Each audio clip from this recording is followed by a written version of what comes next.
ए राजा कहियो माहुर खा के मर जाई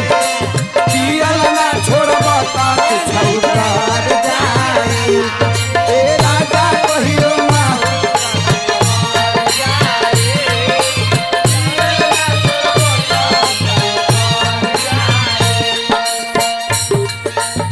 औरतिया कहते ए अम्मा जी कहतरू ए बबुआ बो ए ना चुप रह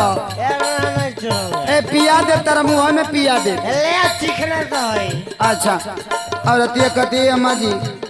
आधी आधी रतिया के भट्ठी पर से आवेले पीटी के गाड़ी हमार